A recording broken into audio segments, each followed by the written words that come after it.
Hello friends, स्वागत है आप सभी का खुशबू एकेडमी में। आज की क्लास में फ्रेंड्स मैं आपको बताने वाली हूँ बीपीएससी। जैसा कि फ्रेंड्स आप सभी लोग जानते हैं, मैं आपको बीपीएससी की तैयारी करा रही हूँ यहाँ पे बिहार लोक सेवा आयोग की। ठीक है, तो जैसा कि फ्रेंड्स मैं आपको बता दूँ, ये जो क्वेश्चन आंसर है ये केवल आपके जो है बीपीएससी के ही नहीं, बल्कि आप अदर कोई भी एग्जाम की तैयारी कर रहे हो, कोई भी वनडे एग्जाम की तैयारी, जैसे कॉम्पिटेटिव एग्जाम हो गया, मान लीजिए जैसे आप सीटेट हो गया, टेट हो गया, सुपर टेट हो गया, या फिर आप आरआरबी यानी कि रेलवे, बैंक, एसएससी, पुलिस, किसी भी एग्जाम की तैयारी कर रहे हो, तो सभी में जो है आपके क्वेश्चन आंसर जो है हेल्प करेंगे। क्योंकि जितना भी क्वेश्चन आंसर मैं करा रही हूँ आपको जीके जीएस से रिलेटेड क्वेश्चन आंसर मैं आपको कराती हूँ। ठीक है, तो देखिए हमेशा मैं आपको जब पढ़ाने से पहले मैं यही बोलती हूँ, क्लास को स्टार्ट करने से पहले, कि अगर आपका कहीं से कोई डाउट हो तो आप कमेंट करके हमसे पूछ सकते हैं। ठीक है, एनी अदर कोई भी डाउट हो आप लोग कमेंट करके पूछ सकते हैं। ठीक है, तो अभी तक जैसे कि आपका जो है प्रैक्टिस सेट थर्ड मैंने स्टार्ट किया है, 2 प्रैक्टिस सेट आपके जो है कंप्लीट हो चुका है।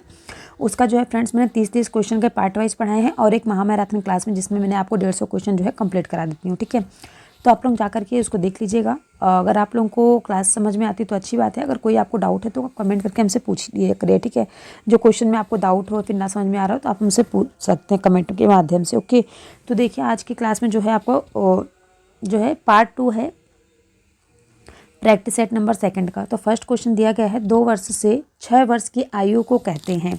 तो ये क्वेश्चन फ्रेंड्स आपका जो है फर्स्ट है आज का, प्रैक्टिस सेट 3rd नंबर का 2nd पार्ट है। फर्स्ट ऑप्शन कह रहा है बाल्यावस्था, सेकंड ऑप्शन कह रहा है किशोरावस्था, थर्ड ऑप्शन कह रहा है शैशवावस्था। डी एंड ई ऑप्शन जो है ये आपको सभी में सेम देखने को मिलेगा, उपयुक्त में से एक से अधिक या फिर उपयुक्त में से कोई नहीं। ठीक है, तो देखिए फ्रेंड्स इसमें आपका कौन सा आंसर जो है करेक्ट रहेगा। तो देखिए जैसा कि आपको मैंने जो सीडीपी पढ़ाई थी उसमें मैंने आपको बताया था कि बाल्यावस्था जो होती है, समय काल, बाल्यावस्था का जो समय होता है वो 6 से 12 वर्ष तक होता है। ठीक है, तो उसको हम बाल्यावस्था कहते हैं। जैसे फ्रेंड्स यहाँ पे पूछा है 2 वर्ष से 6 वर्ष तक की आयु के बच्चे, और इस अवधि को जीवन का अनोखा काल कहा जाता है। तो इसमें आपका फर्स्ट ऑप्शन जो है करेक्ट हो जाएगा, यानी कि बाल्यावस्था। ठीक है, इसमें आपका ये फर्स्ट ऑप्शन करेक्ट रहेगा, बाल्यावस्था। ओके, नेक्स्ट क्वेश्चन पे हम लोग चलते हैं। नेक्स्ट क्वेश्चन आपका क्या कह रहा है, क्वेश्चन नंबर नेक्स्ट है आपका, देखिए आपके सामने आगे, जल प्रदूषण का कारण क्या है। जल प्रदूषण का कारण पूछा गया। फर्स्ट ऑप्शन कह रहा है कीटनाशक, सेकंड ऑप्शन कह रहा है मनुष्य की क्रियाकलाप, थर्ड ऑप्शन कह रहा है बढ़ती जनसंख्या, एंड आपका नेक्स्ट क्वेश्चन जो है वो कह रहा है कि उपयुक्त में से एक से अधिक या फिर उपयुक्त में से कोई नहीं।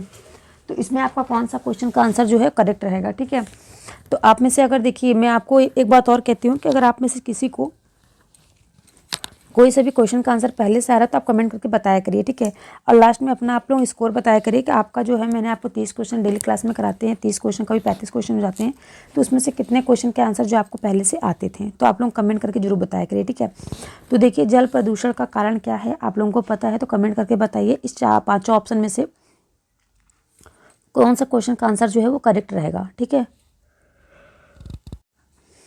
तो देखिए फ्रेंड्स मैं आपको बता दूं कि जल प्रदूषण का कारण क्या होता है। तो जल, देखिए जब जल में अवांछनीय तत्वों का समावेशन हो जाता है तो क्या होता है, जो जल होता है वो प्रदूषित हो जाता है, जिससे अनेक जल जनित बीमारियां होती हैं। और जल प्रदूषण के कारणों में कीटनाशक जो है वो मनुष्य के क्रियाकलाप तथा बढ़ती जनसंख्या के अतिरिक्त अनेक कारण सम्मिलित किए जाते हैं। ओके, तो इसमें जो फ्रेंड्स आपका कोई भी ऑप्शन जो है करेक्ट नहीं रहेगा, ई वाला ऑप्शन आपका करेक्ट रहेगा, उपयुक्त में से कोई नहीं। ठीक है, तो ये आपका ई वाला ऑप्शन इसमें करेक्ट रहेगा। ठीक है, और आप लोगों को अगर इसके अलावा कुछ समझ में आता है तो कमेंट करके बताइएगा। ठीक, नेक्स्ट क्वेश्चन आप सभी के सामने आ गया। क्वेश्चन नंबर 33 क्या कह रहा है कि शारीरिक शिक्षा का उद्देश्य है।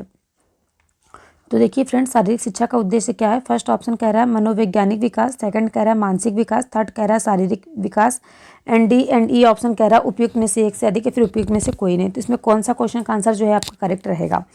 ठीक है, इसमें देखिए मैं आपको बता दी 33 जो क्वेश्चन नंबर है इसमें आपका ई वाला ऑप्शन करेक्ट रहेगा। ठीक है, उपयुक्त में से कोई नहीं, क्योंकि देखिए जो शारीरिक शिक्षा का उद्देश्य होता है वो ना कि आपका मनोवैज्ञानिक विकास होता है, ना कि आपके मानसिक विकास होता है, ना कि आपका शारीरिक विकास होता है। इसमें आपका जो आंसर जाएगा वो होगा उपयुक्त में से कोई नहीं। ठीक है, तो नेक्स्ट क्वेश्चन पे हम लोग चलते हैं। नेक्स्ट क्वेश्चन देखिए आप सभी के सामने आ गया है। क्वेश्चन नंबर 34 कह रहा है कि बैडमिंटन से संबंधित खिलाड़ी हैं। तो बैडमिंटन से संबंधित खिलाड़ी का नाम क्या है, कौन है। फर्स्ट ऑप्शन में दिए गए हैं सानिया मिर्जा, सेकंड में दिए गए हैं दीपा कर्मकार, थर्ड ऑप्शन में कह रहे हैं पीवी सिंधु, डी ऑप्शन कह रहा है उपयुक्त में से एक से अधिक, ई कह रहा है उपयुक्त में से कोई नहीं। तो इसमें कौन सा क्वेश्चन का आंसर आपका करेक्ट रहेगा, बैडमिंटन से संबंधित खिलाड़ी कौन है।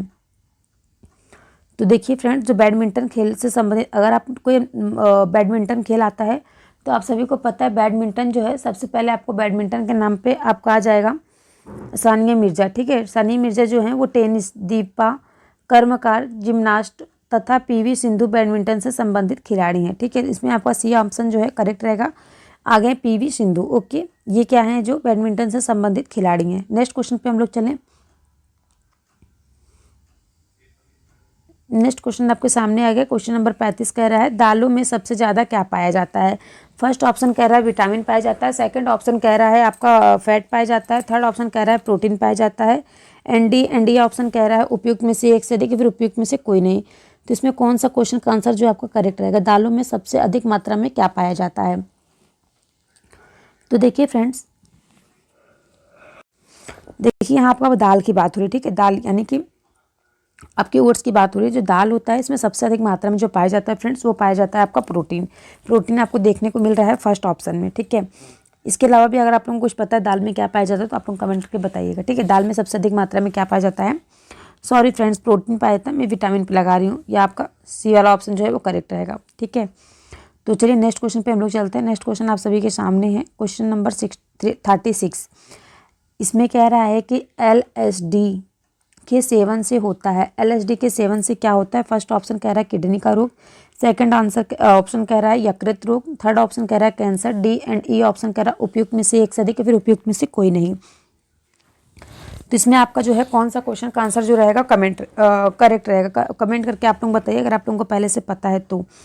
देखिए फ्रेंड्स, यहाँ पे जो LSD क्या होता है, पहले मैं इसके बारे में आपको बता दूं LSD क्या होता है। तो एक LSD जो होता है वो लाइसर्जिक एसिड डायट थाइलमाइड होता है। ठीक है, थाइलमाइड होता है जिसके सेवन से मानसिक विभ्रम की समस्या उत्पन्न होती है और इससे क्या होता है अमीरों का नशा भी होता है। ठीक है, तो इसमें जो है कोई सा भी आंसर जो है करेक्ट नहीं होगा।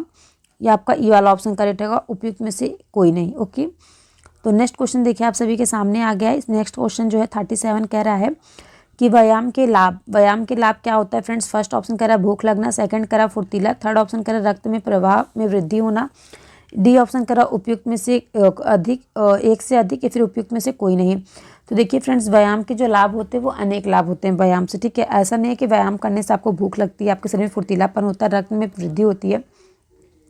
तो ये सभी चीज़ जो है फ्रेंड्स कॉमन सी बात है। और ये इसमें जो है ऑप्शन जो है उपयुक्त में से कोई नहीं होगा। ठीक है, इसमें से कोई नहीं, ई वाला ऑप्शन जो है आपका करेक्ट रहेगा। तो चलिए हम नेक्स्ट क्वेश्चन पे चलते हैं। समझ में आया सभी को। नेक्स्ट क्वेश्चन देखिए यहाँ पे दिया गया 38 क्वेश्चन नंबर कह रहा है कि डॉक्टर राजेंद्र प्रसाद को संविधान सभा का सभापति चुना गया था। तो देखिए डॉक्टर राजेंद्र प्रसाद को संविधान सभा का सभापति कब चुना गया था। फर्स्ट ऑप्शन कह रहा है सितंबर 1946 में, सेकंड ऑप्शन कह रहा है अक्टूबर 1946 में, थर्ड ऑप्शन कह रहा है नवंबर 1946 में, एंड डी ऑप्शन कह रहा है उपयुक्त में से एक से अधिक, ये ऑप्शन कह रहा है उपयुक्त में से कोई नहीं।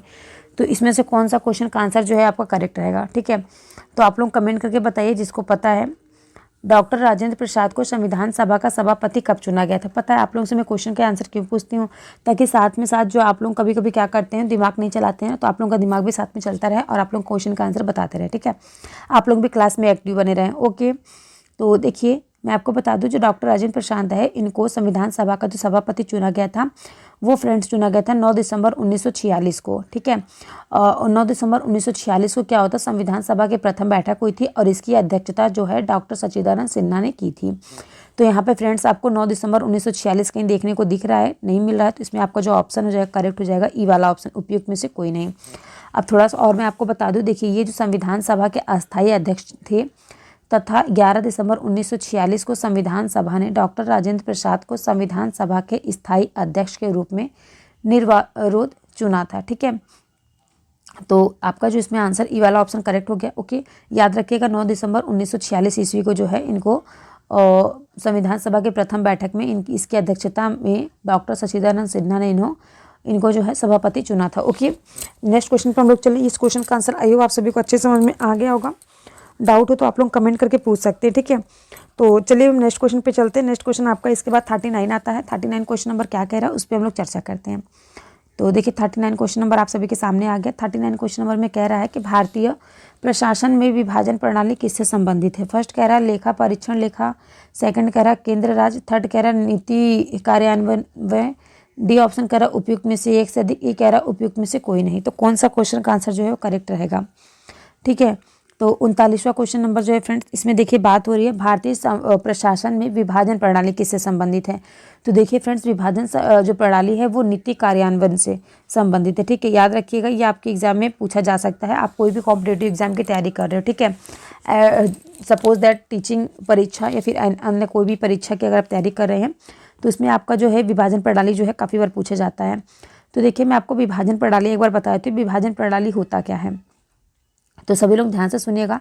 हमारे देश में जो सचिवालय का संचालन है वो ज़्यादातर 2 विचारों में निर्देशित होता है। ठीक है, कितने निर्देशों में? 2 विचारों में निर्देशित होता है। पहला होता है कार्यान्वयन से नीति से अलग करने की धारणा, दूसरा होता है कार्यवाही में प्रशासन, ताकि बाद वाले को कुछ निष्पादन लचीलेपन के साथ एक अलग एजेंसी को सौंपा जा सके। ठीक है, दूसरी तरफ क्या होता है, समग्र रूप से प्रशासनिक प्रणाली की व्यवहार्यता के लिए राज्यों के सर्वांगों से चुने हुए अधिकारियों के एक अस्थायी सर्वंग की आवश्यकता होती है, जो स्थायी कर्मचारियों की देखरेख करने वाले कर्मचारियों की कार्यकाल प्रणाली पर काम करते हैं। नीति निर्माण कार्य वे हैं जिन्हें सबसे अधिक नुकसान होने की संभावना होती है।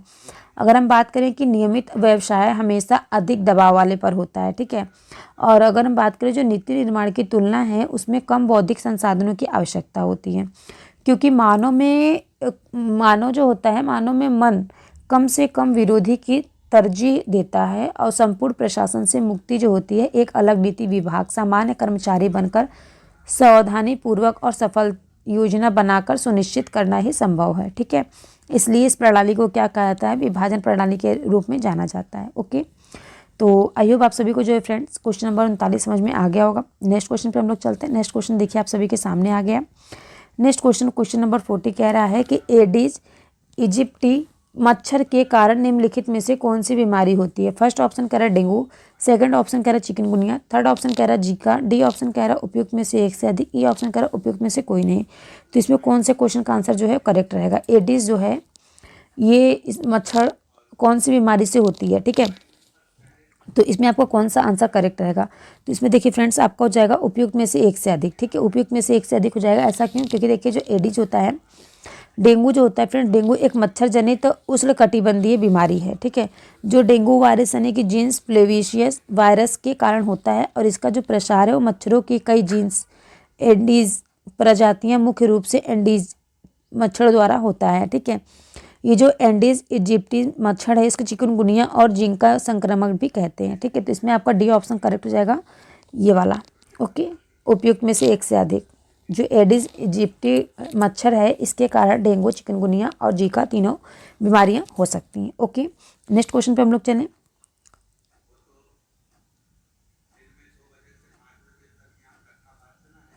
नेक्स्ट क्वेश्चन देखिए फ्रेंड्स 41 क्वेश्चन नंबर कह रहा है कि इनमें से कौन 15वें वित्त आयोग का सदस्य नहीं है। फर्स्ट ऑप्शन कह रहे हैं कौन नहीं है, अशोक कुमार, सेकंड ऑप्शन कह रहा है सुदीप्तो मुंडले, थर्ड ऑप्शन कह रहा है Ramesh Chandra लहिड़े and D option कह रहा है उपयुक्त में से एक से अधिक, ई कह रहा है उपयुक्त में से कोई नहीं।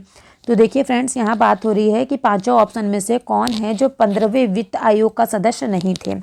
तो देखिए फ्रेंड्स सबसे पहले मैं आपको बता दूं कि वित्त आयोग यानी कि एफसी एक संवैधानिक निकाय है जो केंद्र और राज्यों के बीच तथा राज्यों के बीच संवैधानिक व्यवस्था और वर्तमान आवश्यकताओं के अनुरूप कर से प्राप्त आय के वितरण के लिए विधि और सूत्र निर्धारित करता है। ठीक है, अब देखिए अगर हम बात करें संविधान के अनुच्छेद 280 के तहत भारत के जो राष्ट्रपति के लिए प्रत्येक 5 वर्ष या उससे पहले एक वित्त आयोग का गठन करना आवश्यक है।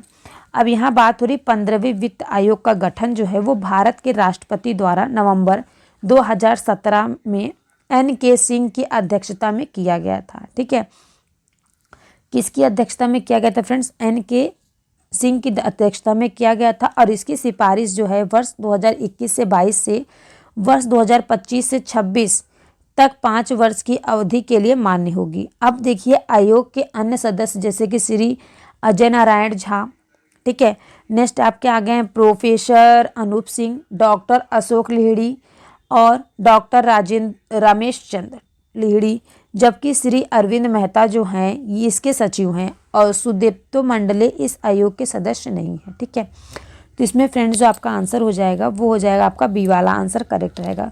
सुदीप्तो मंडले जो हैं ये इसके आयोग के सदस्य नहीं है। ओके, नेक्स्ट चलिए याद नेक्स्ट क्वेश्चन पे हम लोग चलते हैं। आयोग आप सभी को जो है समझ में आ गया। 15वें वित्त आयोग के जो सदस्य नहीं है कौन है? सुदीप्त मुंडले नहीं है। ओके, नेक्स्ट क्वेश्चन पे हम लोग चल रहे हैं। नेक्स्ट क्वेश्चन देखिए आप सभी के सामने आ गया है। क्वेश्चन नंबर 42 क्या कह रहा है कि आर्थिक विकास का सबसे अच्छा सूचकांक किसके द्वारा प्रदान किया जा सकता है? तो देखिए किसके द्वारा प्रदान किया जा सकता है। फर्स्ट ऑप्शन कह रहा है मौजूदा कीमतों पर राष्ट्रीय आय में वृद्धि। सेकंड कह रहा है प्रति वर्ष व्यक्ति व्यवसाय वास्तविक आय में वृद्धि। थर्ड ऑप्शन कह रहा है बचत अनुपात में वृद्धि। थर्ड और डी ऑप्शन कह रहा है उपयुक्त में से एक से अधिक। ई कह रहा है उपयुक्त में से कोई नहीं। तो बताइए इसमें से कौन से क्वेश्चन का आंसर जो है वो करेक्ट रहेगा। ठीक है, तो देखिए फ्रेंड्स यहाँ पे बात हो रही आर्थिक विकास का सबसे अच्छा सूचकांक।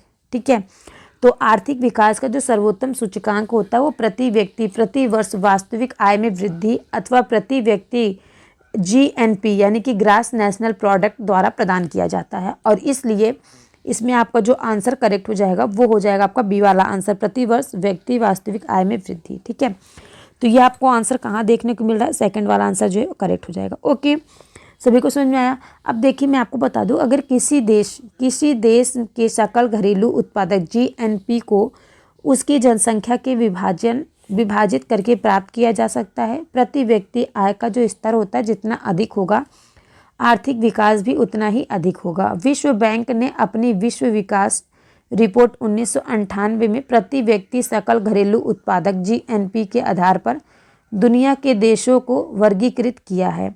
अब देखिए फ्रेंड्स यहीं पर अगर हम बात करें जो वास्तविक आय होता है मूर्त वस्तुओं या सेवाओं पर आधारित होती है, जैसे कि दूध या रोटी या पैसा खरीद सकती है या माइक्रो इकोनॉमिक गणना में या अक्सर समय के साथ या विभिन्न देशों के बीच आय में परिवर्तन की पसंदीदा विधि है। ओके, समझ में आया सभी को। तो यहाँ पे जो आयो है आर्थिक विकास का सबसे अच्छा सूचकांक जो है किसके द्वारा प्रदान किया जा सकता है? तो प्रति वर्ष प्रति व्यक्ति वास्तविक आय में वृद्धि करके। ओके, नेक्स्ट क्वेश्चन पे हम लोग चलें। क्वेश्चन आपको समझ में आ गया? ठीक है, नेक्स्ट क्वेश्चन देखिए आपके सामने दिया गया है। 43 क्वेश्चन नंबर आ गया है। इसका आंसर आप लोग कमेंट करके बताइएगा जिसको पहले से पता है। ठीक है, बहुत इजी है। 43 क्वेश्चन नंबर कह रहा है कि भारतीय कला में बुद्ध के जीवन की किस घटना का चित्रण द्वारा हुआ है? फर्स्ट पहला कह रहा है महाभिनिष्क्रमण। सेकंड कह रहा है प्रथम उपदेश। थर्ड कह रहा है संबोधि। डी ऑप्शन कह रहा उपयुक्त में से एक से अधिक। ई ऑप्शन कह रहा उपयुक्त में से कोई नहीं। ठीक है, तो भारतीय कला में बुद्धि के जीवन की किस घटना का चित्रण द्वारा की हुआ है? ठीक है, तो देखिए मैं आपको बता दूं जो महात्मा बुद्ध ने ज्ञान प्राप्ति के पश्चात प्रथम उपदेश जो है वो सारनाथ यानी कि बिहार में दिया, जिसका चित्रण जो है भारतीय कला में हुआ है। इसके अलावा भारतीय कला में बुद्ध जीवन की निर्माण प्राप्ति की घटना का चित्रण भी किया गया है। ठीक है, तो इसमें जो फ्रेंड्स आपको ऑप्शन जो है मिल रहा है सेकंड ऑप्शन करेक्ट मिल रहा है, प्रथम उपदेश। ओके, प्रथम उपदेश की जो घटना है फ्रेंड्स इसका जो है चित्रण मिलता है कहाँ पे? बिहार में। ओके, सारनाथ बिहार में। ओके, नेक्स्ट हम लोग आगे बढ़ें। समझ में आ गया सभी को? 43 क्वेश्चन नंबर काफ़ी इजी था। नेक्स्ट देखिए आप सभी के सामने आ गया क्वेश्चन नंबर। नेक्स्ट एक सेकेंड, यहाँ पे देखिए 44 क्वेश्चन नंबर क्या कह रहा है कि गौतम बुद्ध का जन्म जो है लुम्बिनी में हुआ था और इसकी पुष्टि किसके अभिलेख? नेक्स्ट क्वेश्चन देखिए फ्रेंड्स दिया गया है कि गौतम बुद्ध का जो जन्म है वो लुम्बिनी में हुआ था, इसकी पुष्टि किसके अभिलेख से होती है? ठीक है, फर्स्ट ऑप्शन कह रहा है समुद्रगुप्त के अभिलेख से होती है। तो सेकंड ऑप्शन कह रहा है कि हर्ष के जो है अभिलेख से होती है, या फिर थर्ड ऑप्शन कह रहा है अशोक। डी ई ऑप्शन जो है आपको सभी में सेम देखने को मिलता है, उपयुक्त में से एक से अधिक या फिर उपयुक्त में से कोई नहीं। ओके, तो देखिए इसमें कौन से क्वेश्चन का आंसर जो है वो करेक्ट रहेगा? तो गौतम बुद्ध का जो जन्म हुआ था वो लुम्बिनी में हुआ था, तो सभी को पता है। ठीक है, लेकिन इसकी पुष्टि जो है वो किसके अभिलेख से प्राप्त होती है? तो जिसको पता है आप लोग बताइएगा। ठीक है, तो देखिए जो अशोक के अभिलेख, जैसा कि आप लोगों को मैंने बताया था ना, अशोक के जो अभिलेखों से ज्ञात होता है कि गौतम बुद्ध का जो जन्म है वो लुम्बिनी में हुआ था। ठीक है, तो इसमें जो है फ्रेंड्स आपका जो आंसर करेक्ट हो जाएगा वो हो जाएगा अशोक, यानी कि सी ऑप्शन जो है वो करेक्ट हो जाएगा। ठीक है, समझ में आया सभी को? नेक्स्ट क्वेश्चन पे चलते हैं। नेक्स्ट क्वेश्चन आपका सभी के सामने आ गया है, 45 क्वेश्चन नंबर है। इसके आगे का जो है फ्रेंड्स हम नेक्स्ट क्लास में करेंगे। ठीक है, सभी से रिक्वेस्ट है कि चैनल को सब्सक्राइब, वीडियो को लाइक कर लीजिएगा, अपने दोस्तों में भी शेयर कर दीजिएगा। ठीक है, देखिए 45 क्वेश्चन नंबर कह रहा है कि निम्नलिखित में से कौन सा स्थल जो है वो प्रागैतिहासिक चित्रकला के लिए प्रसिद्ध है? ठीक है, फर्स्ट ऑप्शन कह रहा है आपका सांची। सेकंड कह रहा है भीमबेटका। थर्ड ऑप्शन कह रहा है अमरावती। डी ई ऑप्शन जो है वो कह रहा है उपयुक्त में से एक से अधिक या फिर उपयुक्त में से कोई नहीं। ठीक है, तो इसमें जो है कौन सा आंसर जो है आपका करेक्ट हो जाएगा। ठीक है, तो देखिए यहाँ पे क्या पूछा गया था। सबसे पहले आप लोग ध्यान से क्वेश्चन को पढ़ा करिए कि निम्नलिखित में से इन पांचों आंसर में से कौन सा ऑप्शन में से कौन सा स्थल है जो प्रागैतिहासिक चित्रकला के लिए प्रसिद्ध है। तो इसमें फ्रेंड्स आपका आंसर हो जाएगा भीमबेटका। ठीक है, सेकंड ऑप्शन जो है आपका करेक्ट हो जाएगा। ओके, तो सभी को समझ में आया क्वेश्चन का आंसर। आप लोग अब कमेंट करके बताइएगा। आज की क्लास में मैंने आपको 15 क्वेश्चन कराए हैं, इसमें से आपका कितना क्वेश्चन का आंसर जो है करेक्ट रहा, कमेंट करके जरूर बताइएगा। ठीक है, मिलते हैं हम आप सभी से नेक्स्ट क्लास में।